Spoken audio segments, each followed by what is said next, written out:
Thank you for joining me today. We're going to be looking further in the account of Daniel, and we're going to be looking at the fiery furnace today. Our hymn is called The Idol of Dura, and this one I'll have to quickly explain. We're going to be looking at when Nebuchadnezzar sets up that idol. Well, that idol is set up in the plain of Dura. So, the idol of Dura. O Dura, shouting the war cry of hell, now lifting her symbol of flame. The hosts of the heathen are bowing to Baal and marking the earth with his name. The spirit enkindles into the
Beautiful hymn. Basically, a whole depiction of this chapter that we are going to look at. Daniel chapter 3, verse 1. Nebuchadnezzar the king made an image of gold whose height was 60 cubits and its width 6 cubits. He set it up in the plain of Dura in the province of Babylon. I wonder, it's just, I wonder if Nebuchadnezzar didn't misunderstand the dream. I wonder if, you hear a story, you hear a dream, and it's real easy to focus on those things that sound good and to kind of not pay attention to the things that you should. And I wonder if he didn't misunderstand. Because you go from the end of chapter 2 when he falls down flat before Daniel and he's giving glory to God to chapter 3 and he's setting up this ginormous idol. It's like, wait a minute, how do we go from one to the other? So I wonder if he didn't misunderstand things. And so, because to look back in chapter 2 where we were yesterday, Nebuchadnezzar's dream, and you have this, this huge image, lo and behold, but it's not an idol. It's an image. And so the image's head was of fine gold, its chest silver. We didn't read this yesterday. We were looking at some other points. But this is what Nebuchadnezzar wants to know what's going to happen after him. So there's this image whose splendor was excellent. Its form was awesome. The image's head was of fine gold. Its chest and arms of silver. Its belly and thighs of bronze. Its legs of iron. Its feet partly of iron and partly of clay. This whole image is representing the future kingdoms. Now Nebuchadnezzar, he's the head of the image. And then you have the Medes and the Persians, and then you have the Greeks, and you have Rome. But that image, verse 24, says, in your dream you watched while a stone was cut without hands, which struck the image on its feet of iron and clay, and broke them in pieces. Then the iron, the clay, the bronze, and the silver, and the gold were crushed together and became like chaff from the summer threshing floor. The wind carried them away so that no trace of them was found.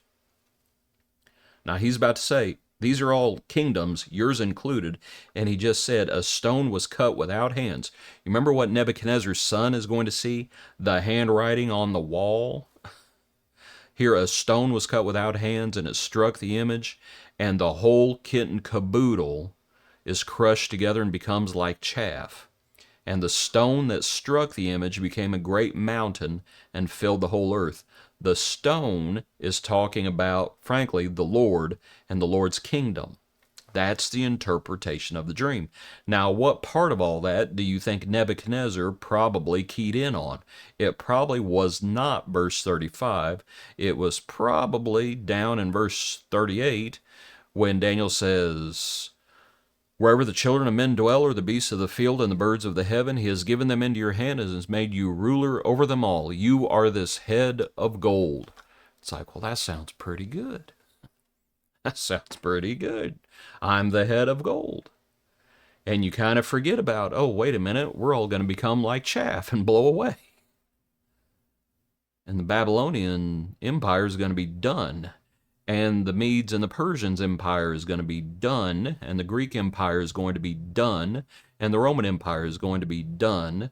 And the stone is going to become mountains all over.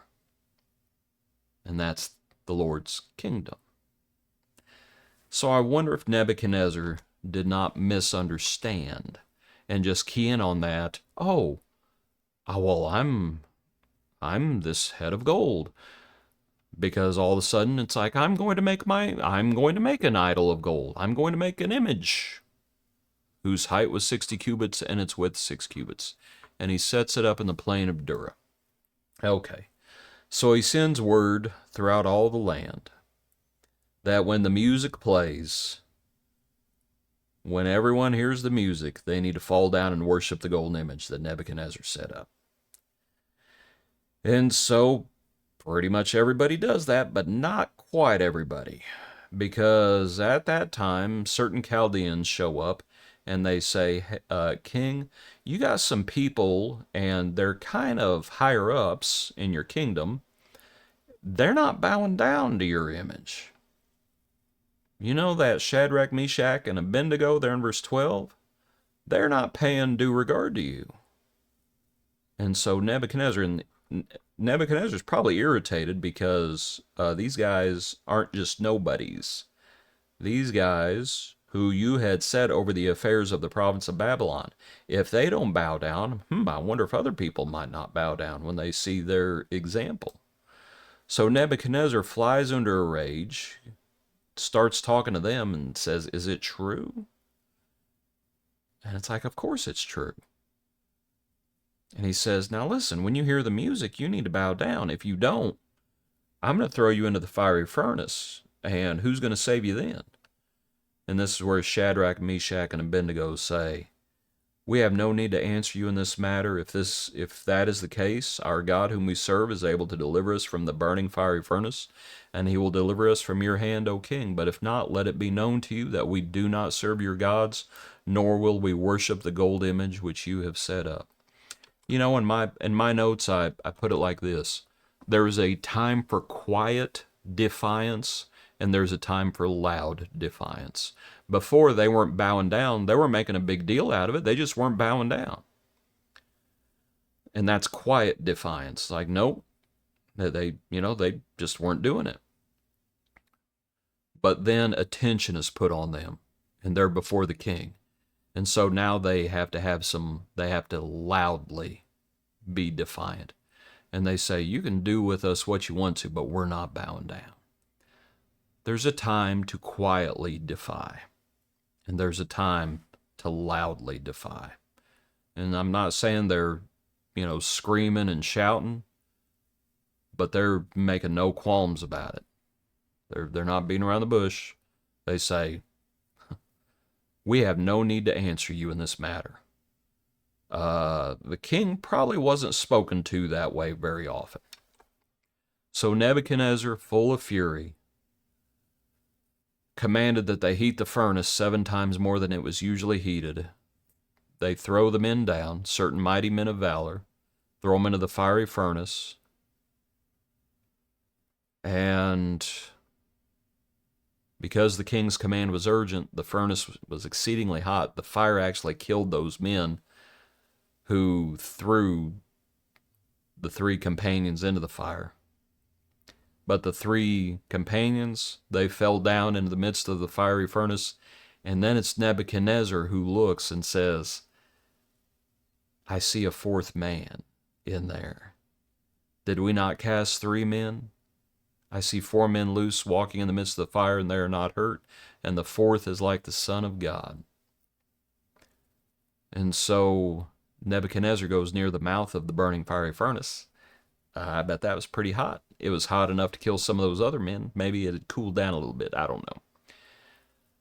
And so he says, Shadrach, Meshach, and Abednego, servants of Most High God, come out and come here. And so they came from the midst of the fire. I had never noticed that before, that Nebuchadnezzar commands them to come out of the fire. And they obey. How long could they have stayed in there? You remember in the New Testament when Paul is in prison and they come to tell him that he's free to go, and he says, you tell them they can come get me out. They're all afraid. Tell them to come get me. Shadrach, Meshach, and Abednego could have said, you want us out, you come get us out. So the satraps, the governors, and the king's counselors gathered together, and they saw these men, and their hair wasn't singed, and their garments weren't affected, and the smell of fire wasn't even on them. And Nebuchadnezzar spoke and said, Blessed be the God of Shadrach, Meshach, and Abednego, who sent his angel and delivered his servants who trusted in him, and they have frustrated the king's word, and yielded their bodies, that they should not serve nor worship any god except their own God. We know what he does. He goes on and he punishes, if I remember, maybe I'm thinking of Daniel. Yeah, I might be thinking of Daniel. But anyway, yeah. He speaks here, and this is, pardon me, it's a little late when I'm doing this video. It says, Therefore I make a decree that any people, nation, or language which speaks anything amiss against the God of Shadrach, Meshach, and Abednego shall be cut in pieces, and their houses shall be made an ash heap. There's no other God who can deliver like this. Nebuchadnezzar says they have frustrated the king's word. How do we react when our word is frustrated? When we say something we shouldn't? When we fly into a rage and someone confronts us with it, and the Lord confronts us with it, and our word is frustrated? How do we react? Will we give glory to God? Will we give glory to God and turn from our sinful ways? And so, back to our hymn. The idol of Dura is shouting the war cry of hell. But those 3 friends, we're not bowing down. Nope, we serve the Lord. Appreciate you. Hope you have a good day. Join us tomorrow for another portion of our Daily Praise.